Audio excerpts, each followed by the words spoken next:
Hello friends, welcome back to our channel. Now we are going to talk about this most important topic जिसे हम continue करने वाले हैं। हमने agents of pollination का first part देखा था जिसमें हमने अबायोटिक एजेंट्स के बारे में पूरी स्टडी करी थी। और अब हम एनसीईआरटी की लाइन बाय लाइन कवर करने वाले हैं बायोटिक के लिए। ठीक है, बायोटिक पॉलिनेशन मतलब पॉलिनेटर्स मतलब कि लिविंग पॉलिनेटर्स। जो पॉलिनेट वो एजेंट्स जो पॉलिनेशन करवाएंगे लिविंग रूप में। ठीक है, लाइक इंसेक्ट्स, बीज। और चलो पढ़ते हैं कौन कौन आता है।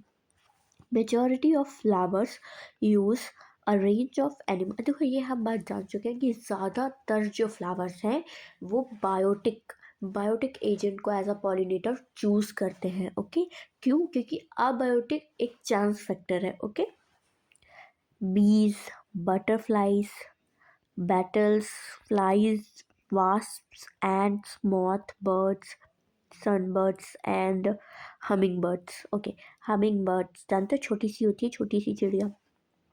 And bats are common pollinating agents. देखो, सारे ही लिविंग है। Among the animals, insects, particularly bees are the dominant biotic agents। अब देखो, सबसे ज़्यादा कौन कराता है? सबसे ज़्यादा कराती है बीज। ओके, इसको भी सबसे ज़्यादा कराएंगी बीज। Are the dominant biotic pollinator agent.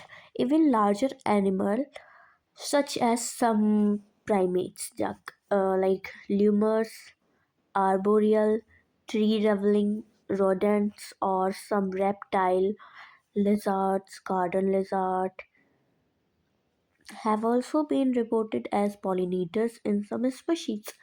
ठीक है, देखो लिविंग्स ऐसा होता है ना, इसमें हम स्नेक भी कर सकते थे, एलिफेंट्स भी कर सकते हैं। मतलब कुछ ना कुछ आप देखो, जो मेनली लिविंग्स हैं वो कहीं ना कहीं पॉलिनेटिंग एजेंट की तरह काम कर ही सकते हैं। एज अ ह्यूमन भी बात करें तो ह्यूमन भी करता है। एक तो हम लोग आर्टिफिशियली भी करते हैं। और एक एग्जांपल अगर दूँ मैं तुम्हें, तो जैसे मान लो आप किसी फूल के बाग में हो।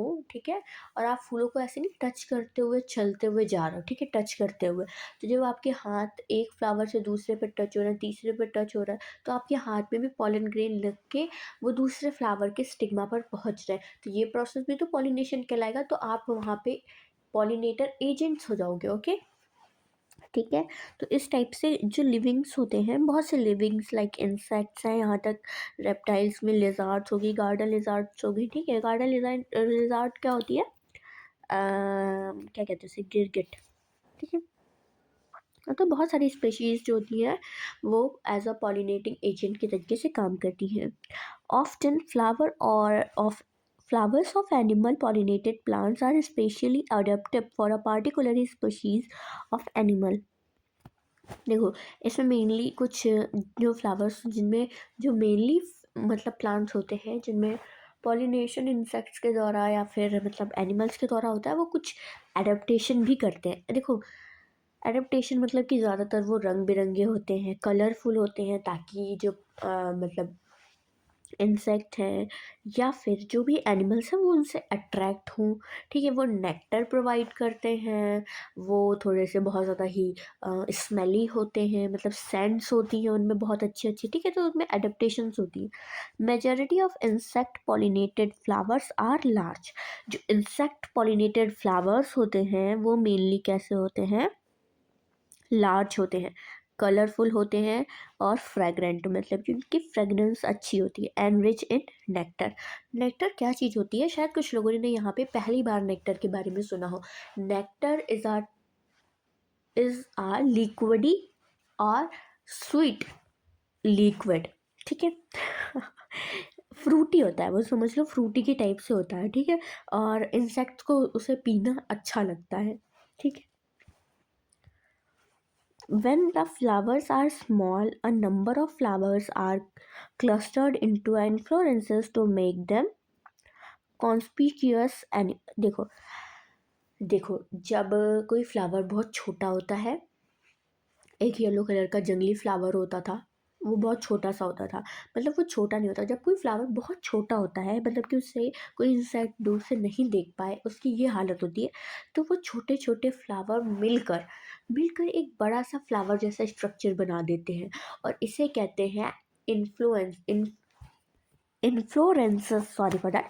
और ताकि उन्हें दूर से ही देखा जा सके, ठीक है। Animals are attracted to flowers by color and or fragrance. Okay. The flowers pollinated by flies and beetles secreted foul odors to attract these animal. Foul odors तो कोई ज़रूरी नहीं है कि सेंट्स जो हो अच्छी ही हो। बीटल एक गंदगी वाली वो होती है, गुजिया बोलते हैं जिसे, गंदगी वाला फ्लाई होती है, तो उसे गंदगी पसंद होती है। तो कुछ फ्लावर्स होते हैं वो एज अ बदबू भी फैलाते हैं। ज़रूरी नहीं कि हर फ्लावर से खुशबू ही आए, उनसे बदबू आती है, और जब बदबू आती है तो उनसे बदबू वाले इंसेक्ट्स जो हैं वो अट्रैक्ट होते हैं, ठीक है। To attract these animals, okay, to sustain animal visit the flower have to provide rewards to the animals. हाँ, ये सब क्या है, ये सब फ्लावर के द्वारा दिए गए रिवॉर्ड्स ही हैं। एक कलरफुल पेटल, उन्हें थोड़ा अच्छा दृश्य देखने को मिलेगा। नेक्टर, उन्हें फ्रूटी मिलेगी। एक प्रॉपर स्पेस, मतलब कुछ फ्लावर्स जो होते हैं ना, वो कहते हैं, मतलब कहते हैं क्या, उनमें भी वो देखो एक दूसरे से इंटरेक्ट करते हैं, हर चीज़ एक दूसरे से इंटरेक्ट करती है, ठीक है।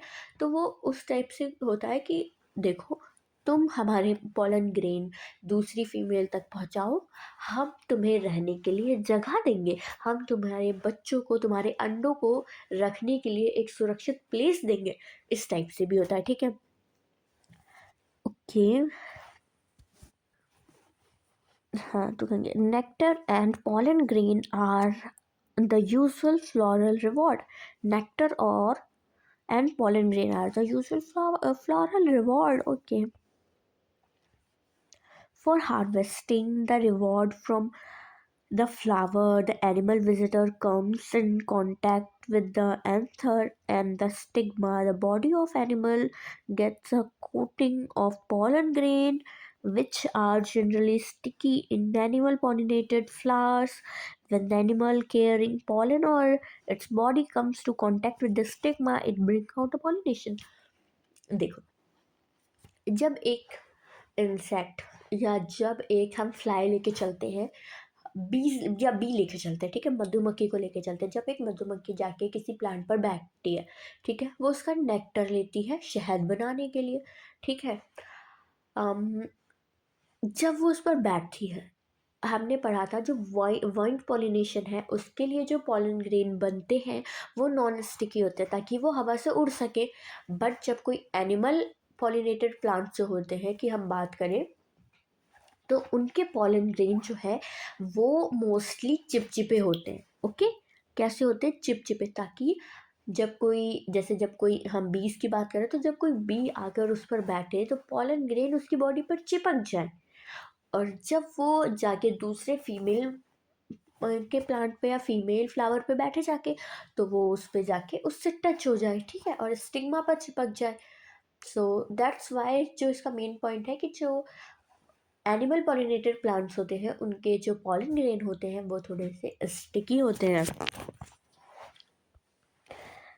In some species, floral rewards are in providing safe places to lay eggs. An example is the tallest flower of Amorphous.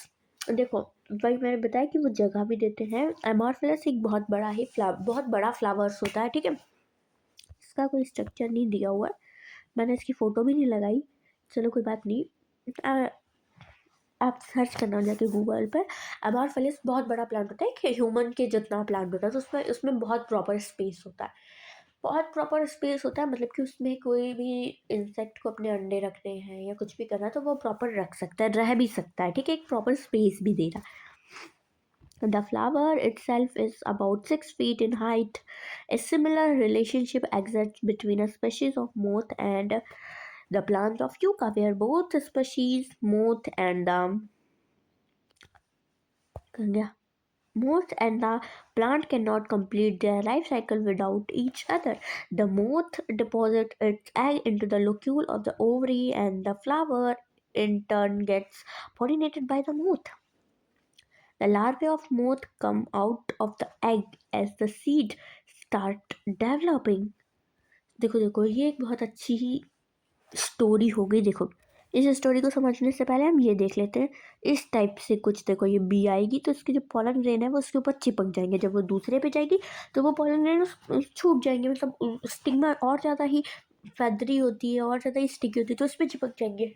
ठीक है, अब हम बात करते हैं मोथ और यूका प्लांट की। तो यक्का प्लांट होता है, यूका बता रही हूँ, यक्का प्लांट होता है और मोथ होता है। मोथ एक कीड़ा होता है, ठीक है, समझ लो, इंसेक्ट में आता है। मोथ अपने अंडे रखने के लिए, अगर मैं कहूँ, मेनली यक्का प्लांट की हेल्प करता है। और सबसे बड़ी बात है कि ये दोनों एक दूसरे के बिना अपनी लाइफ साइकिल को कंप्लीट नहीं कर सकते हैं। क्यों? क्योंकि यक्का प्लांट के जो पॉलन ग्रेन्स हैं उन्हें फीमेल तक पहुंचाने का काम कौन करता है? मोथ करता है। और उससे एज अ रिवॉर्ड फ्लावर क्या देता है? एक सिक्योरिटी प्रोवाइड करता है, एक प्रॉपर स्पेस प्रोवाइड करता है अपने अंडों को रखने के लिए, वो भी ओवरी के अंदर। और जब नया सीड बनता है तब उसके बच्चे, जो उसके अंडे होते हैं ना, तब तक वो भी वो हो जाते हैं, मेच्योर हो जाते हैं। ओके, तो ये दोनों ही एक दूसरे का, मतलब एक दूसरे की लाइफ साइकिल साथ में फॉलो करते हैं। Okay, why don't you observe some flower of the following plants or any other available to you? Cucumber, mango, people, coriander, papaya, onion, लैबिया, कॉटन, टोबैको, रोज, लेमन। ठीक है, देखो ये इन प्लांट्स को कह रहे हैं कि भाई बेटा जाओ और इनमें देखो जाके तुम कि कैसे हो रहा है पॉलिनेशन। वो तो कोई नहीं देखेगा, खैर कोई बात नहीं, आगे बढ़ते हैं। Try to find out which animal visit them and whether they could, कि कब उन पे मतलब एनिमल्स आ रहे हैं, कैसा पॉलिनेशन कर रहे हैं। You have to patiently observe the flower, इसके लिए तो बहुत पेशेंस चाहिए। Few days and at different times of the day. You could also try to see whether there any correction in the characteristics of a flower of animal that visit it. Carefully observe. ठीक है ठीक है, contact with the stigma as a visitor about pollination. Nectar without bringing out pollination, such flower visitor refer to the pollen nectar robbers. Okay okay, हाँ देखो, robbers के बारे में बता दूँ। ये देखो, पहले एनसीईआरटी कह रही है कि बेटा जाओ, इतने इतने फ्लावर्स के नाम दे दिए इन्होंने, एज यूजुअली तुम्हारे आसपास जो भी पाए जाते हैं, जाओ बेटा देखो जाके उनमें कैसा पॉलिनेशन हो रहा है। ठीक है, चेक करो जाके, टाइम लगेगा, पेशेंटली चेक करो। देखो, अगर कोई बच्चा, किसी बच्चे के पास टाइम है और उसे चेक करना है तो ये बहुत अच्छा प्रैक्टिकल है, बहुत सिंपल प्रैक्टिकल है। ठीक है, बट इसमें टाइम बहुत लगेगा, तो मेरे हिसाब से तो बहुत मुश्किल है एक बच्चे के लिए इतना ज़्यादा ऑब्जर्व करना। बट हाँ, अगर आप एक लॉन्ग टर्म ऑब्जर्वर हो तो आपके लिए बहुत अच्छी चीज़ है। अगर आपको इंटरेस्ट है तो आपको ये ज़रूर करना चाहिए। मतलब बच्चों को बनवाई जाती है, एक फ़ाइल बनाई जाती है ना, जिसमें पत्तियाँ सुखा के लगाई जाती है, प्रैक्टिकल में कराया जाएगा आपको। उससे ज़्यादा ही अच्छा होता है ये ऑब्जर्व कराना या बच्चों को ये दिखाना। बट अगर आप कर सकते हो तो ज़रूर ट्राई करना। ठीक है, और सेकंड थिंग कहा गया था यहाँ पे, एक रॉबर्स, कुछ ऐसे होते हैं इंसेक्ट्स जो कि नेक्टर रॉबर, मतलब कि वो प्लांट से वो सब कुछ लेंगे जो एक पॉलिनेटर लेता है, एजेंट लेता है, बट वो पॉलिनेशन नहीं कराते हैं। ओके, सो हम उन्हें क्या कह देते हैं? नेक्टर रॉबर्स, या जो भी कह सकते हो। तो आप उसे भी चेक कर सकते हो कि ऐसे कौन से हैं। सो नाउ हमारा ये टॉपिक यहाँ पे ख़त्म हो जाता है। नेक्स्ट हमारा टॉपिक है आउट ब्रीडिंग डिवाइसेस। तो ये नया टॉपिक हम नई वीडियो में स्टार्ट करेंगे, और मे बी एक वीडियो का ही टॉपिक है और ये ख़त्म हो जाएगा। ओके, तो मिलते हैं नेक्स्ट वीडियो में, तब तक के लिए बाय बाय।